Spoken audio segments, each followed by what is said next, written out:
Hi everyone, welcome to my channel, Abundance with Jess. We're going to talk about a lot of cool shit, spirituality, the mystical shit of life that makes life exciting. But we're definitely going to start with astrology. Astrology changed my life. It's definitely my passion. And I'm just like really tired of people because you don't know astrology mostly, but if you're making fun or judging or have a strong opinion when you actually don't really know anything about it, like, don't you like ask yourself why, or like at some point have a level of an awareness where it's like, I have a programmed judgment about this thing that I know nothing about, right? So I'm gonna help you out with that. Like, let's learn some astrology. So we're going to start today with some history of astrology, right? Because the study and worship of the sun, the moon, the eclipses, all that, like, existed and began way before recorded history, anything we learned in school or anything like that. So yes, I do believe in the planets. So just like what are they called? Like a preface. It's not my job to like convince you of anything, but this is something I have gathered so much enlightenment and empowerment from. And I do like to kind of, if you're being mean to me, this is for you because you're wrong, and I'm going to tell you why. So, all the way back to the Ice Age, right? We're talking 32,000 years ago, like 32,000 BC. They found mammoth tusks that have the moon phases engraved into them. Okay. So that means that as far back as even before our ancestors, all that shit, people understood that the moon has an influence over us, right? But it's not just the moon. There's 9 different planets. Why does my eye look like that? It looks like I have a squinted eye. Anyway, 9 different planets that all give us like some wisdom, some ancient wisdom that we are able to utilize for our highest good. And so we can like find a path through this world. And this is something else I've experienced. It doesn't like it's not an excuse, and it's not a reason to be a bad person or to like excuse your bad behavior. But if there is predictable energies in the sky, then yeah, it is predictable that certain energies would be present for us in our lives. For example, we know that the moon affects the ocean tides, right? This is always my favorite thing to say because the ocean is this ginormous mass of water, right? We can't even fathom how big the ocean is. And we as a society agree that the moon affects its tides, but we don't think it affects us. I don't understand. Are we better than the ocean? Are we impenetrable? Guess what? We're not. We're not. We're not. When it became weird to be into the moon and stuff, I do not know, but I'm just here to fucking protest that shit. Because a lot of people are mean. Like, it's so easy to be the outsider. It's so easy to be the person that believes in, like, what's the word, hippy dippy stuff. No, actually, it's like the most realistic you could possibly get because you have an understanding that you, in your egotistical mind, are not alone, right? There's a lot of energies in this world, and there's a lot of things that we can use to help us navigate. That's what it does. It helps us navigate, and it helps us create peace and understand ourselves better. So let's keep going. Another fun fact that completely engages me is that as early as 2767 BC, right? This is a long ass time ago. This was before Christ. Before Christ, they found horoscopes in oh my god, I'm getting too excited and I can't speak. But they found horoscopes in casts in Egypt, right? They found the sky. Like, they understood that a lot of our ancient civilizations used the sky to help us, to help them. They used it for different things. In ancient societies, religion and astrology were intrinsically linked. They were linked. The priest was the astrologist in many civilizations. Like the Druids, Egyptians, the Incas, Hindus, they were all sun worshippers, okay? They all believed that they all not only believed, but they were way more humble than us. That's the problem. Like, we are so egotistical. We need to be humbled and understand that, like, we don't control what's going on the earth. Like, even though it appears to be so, like, when a tornado or a tsunami happens, look at what fucking happens because we're not in charge. There are these celestial bodies that really play a role in what we're experiencing as humans in this life. So just to break down some of the religions for you, in Hindu religion literally started with the stars. Okay, so Vishnu, the reigning god of Hinduism, was the sun incarnate. That's what Hinduism believes. So again, there's some history of astrology for you. Like, why do we think that all of our ancient civilizations celebrated and worshipped different entities that were not invisible? It was the sun and the moon and things like that, right? Where we're over here like believing in God, which is cool. I love God, but like not the way it's taught to us, because it's just like asking you to like put this like blind faith into something. And with astrology, you don't need to put blind faith into anything. You can know scientifically where the planets are. And when you see an astrologer like me, you can understand how the relationships between the planets are affecting you energetically and how to work with that energy. So you no longer become a fucking like flower in the wind blowing this way and that way, and you're getting frustrated with life and you're making fun of people like me. No, you have co-creative powers, right? That's what God says. He gave us his power of free will. That means we get to create, we get to choose for ourselves. So as a collective society, we have gone so far away from understanding that we are connected to things around us that, I just feel like I'm here to help you see that you are not disconnected. You just need to like open your mind a little bit. Another fun fact, in Egypt, there were many different deities that were assigned the role of the moon. There were many different moon deities. And like if you believe this, it's because each phase of the moon they saw as a different being. It brought different energy, which is so true. During a full moon, it's a time to release, to let go, to be quiet, to cleanse and charge, right? But during a new moon, you're right, it's a blank slate. You're creating shit. And then each of the waxing and waning, sorry. Each of the waxing and waning phases of the moon were also different deities in the Egyptian religion. So this is just another way in which our ancient civilizations show us how important astrology has always been for humanity. All right, now let's go to the complete opposite side of the world. Oh my God. Like, if you believe this is a coincidence, then okay, there's no pleasing you. But like, I don't believe in coincidences. So we're in Egypt. They have all these sun worshippers. They have horoscopes driven on like in tombs in casts, right? We found all these mammoth bones with the moon phases engraved in them. And now we're in China. And as far back as 2800 BC, the king of China, the prince, what's his name again? Emperor Yao. Okay. He, even though it's different than Western society, divided the sky into 12 zodiac signs. So, like, with no influence on what's happening on the other side of the world, you just came up with 12 zodiac signs. I mean, cool. Like, it's a coincidence, whatever. No, it's not a fucking coincidence. This is amazing. We are meant to utilize the sky.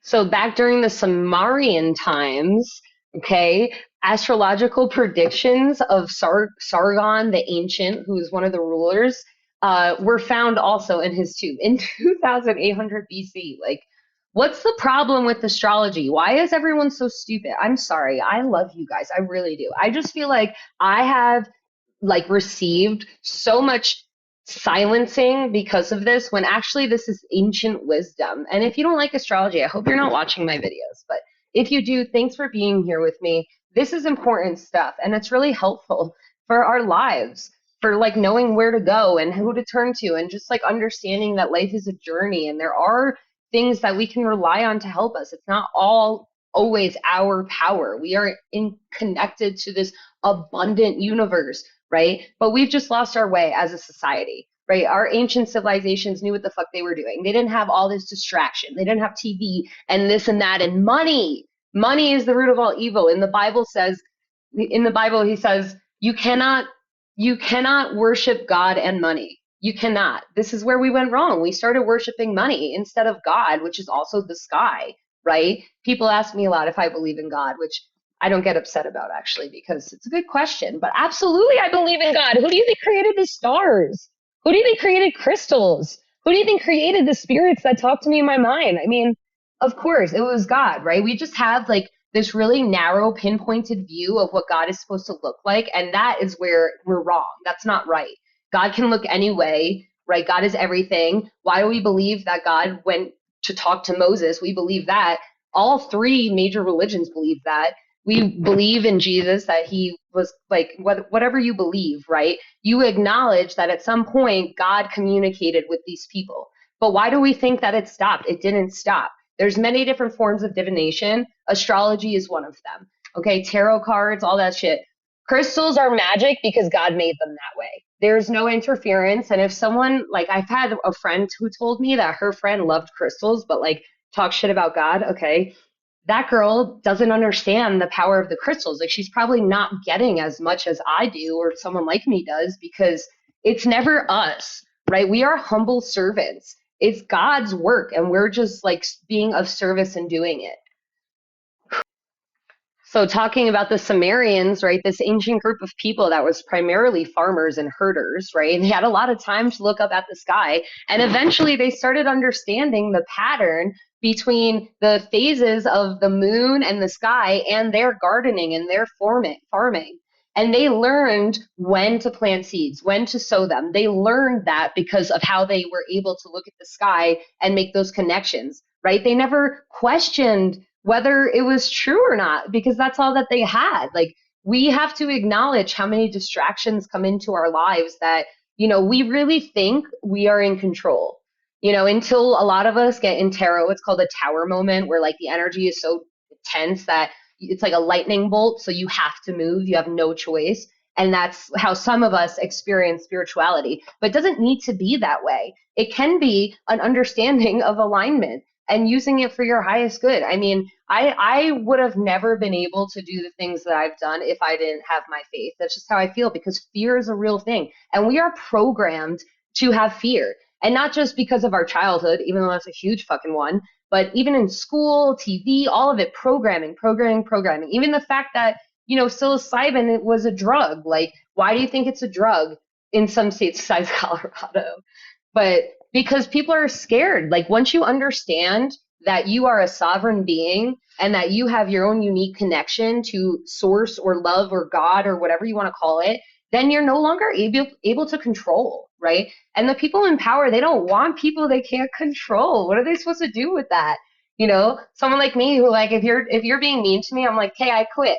Like, I know my worth, and I know that, like, if also I'm protected, so if I'm experiencing that situation, it's obviously not for me. But like, if everybody thought that way, we wouldn't have the sheep that are needed to make the society run.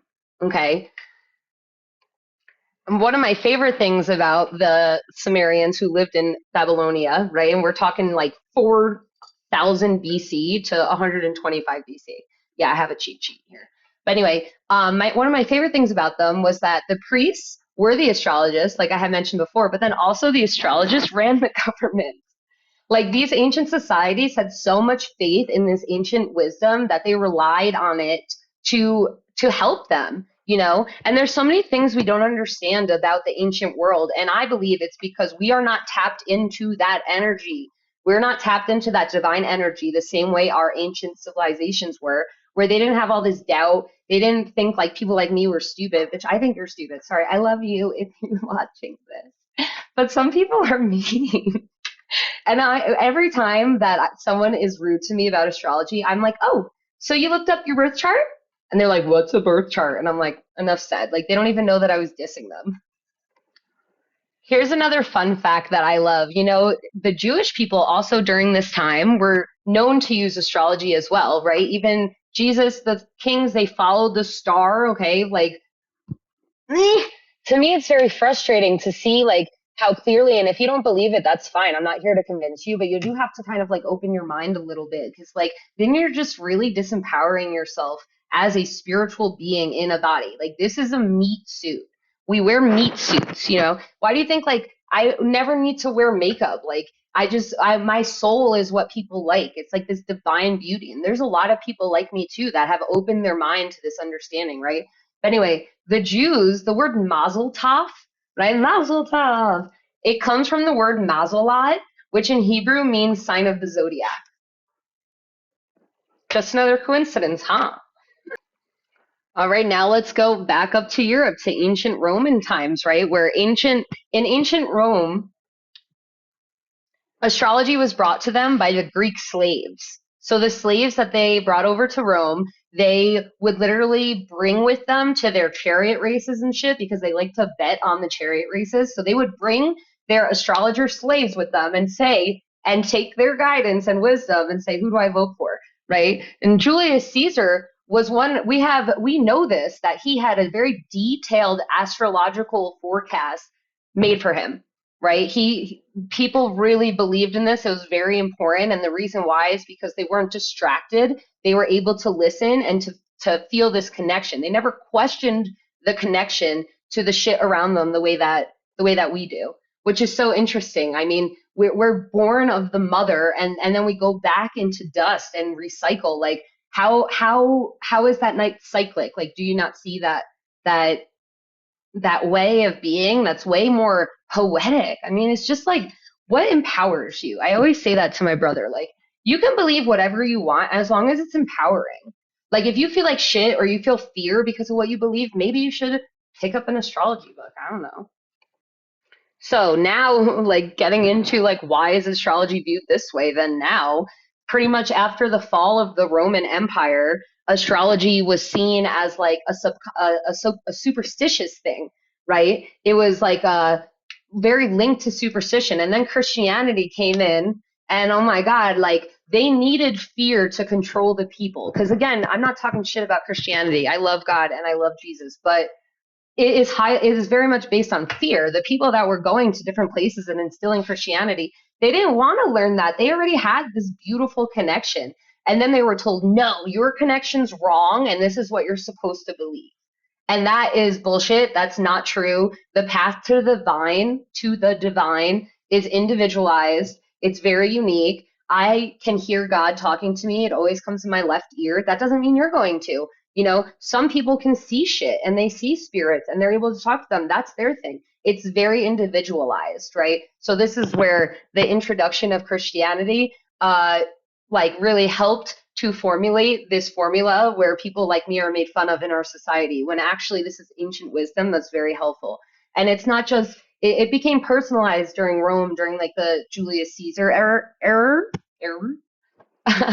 um, but it can be used collectively, right? And on a personal level to help us. It's supposed to help us. It's not for judgment. It's for creating empowerment within yourself, right? Like if I'm a Libra, I know that I'm going to have some things with relationships. So I don't need to feel bad about the journey that I've had with relationships because it was written in the stars for me. I mean, it's not saying don't learn and don't try to change things you don't like. It's not saying that. It just creates like a permission slip so that you can continue being yourself and you don't turn into somebody who people accept or who fits in, right? Because that's fucking boring. Trust me, I tried it.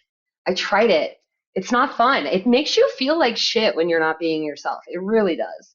All right. So I know I got really excited. I just wanted to tell you guys some fun history facts about astrology. Again, we are not living in a world that is disconnected. Everything is connected, right? Mother Earth and Father Sky. That's a pagan view on divinity that I love because it's this beautiful partnership, right? Which is what we're experiencing, a partnership.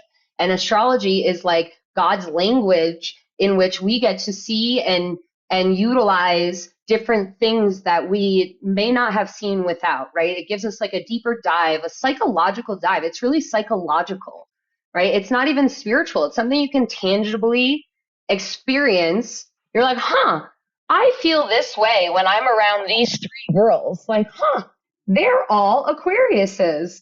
I think I really like Aquarius. And then I go look at my birth chart. I have a rising Aquarius, so of course I like Aquariuses. It's just something that justifies what I already feel, right? And then I know you don't know what that means probably, but that's why you're gonna keep watching. Stay tuned for more Jess astrology videos. I love how hyped I get. You are a divine being. Do not belittle yourself.